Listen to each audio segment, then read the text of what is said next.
Nous cherchons à savoir qui étaient les Templiers médiévaux et qui sont les Templiers d'aujourd'hui. Mais surtout, quel est le lien entre les Templiers et l'Atlantide? Et qui de mieux pour poser cette question que le grand maître lui-même? Tim, qui étaient les Templiers? L'histoire a suggéré qu'il s'agissait d'un ordre fondé en 1118, spécifiquement pour défendre les pèlerins en route vers la Terre Sainte. C'était à l'époque des croisades, et les pèlerins avaient besoin d'être protégés pour pouvoir se rendre en Terre Sainte. Mais nous savons qu'il s'agissait en fait d'une couverture. L'ordre des Templiers a été fondé parce qu'on croyait, on savait qu'il y avait eu une civilisation prédiluvienne.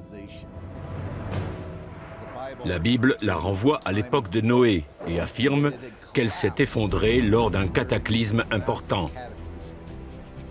Dans la Bible, on parle de déluge.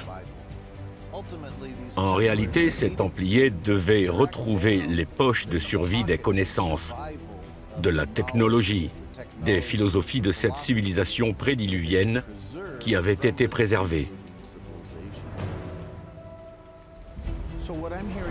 Vous voulez dire que l'Atlantide n'était pas nécessairement un endroit qui a sombré dans l'océan?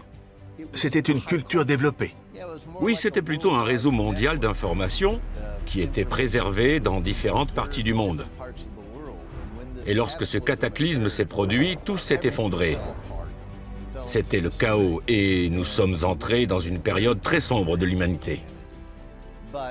Mais les Templiers ont compris que s'ils voulaient sortir l'Europe du Moyen-Âge, ils devaient trouver les vestiges de cette civilisation perdue, sa technologie, sa philosophie, et les utiliser pour inciter les gens à entrer dans une nouvelle culture sophistiquée.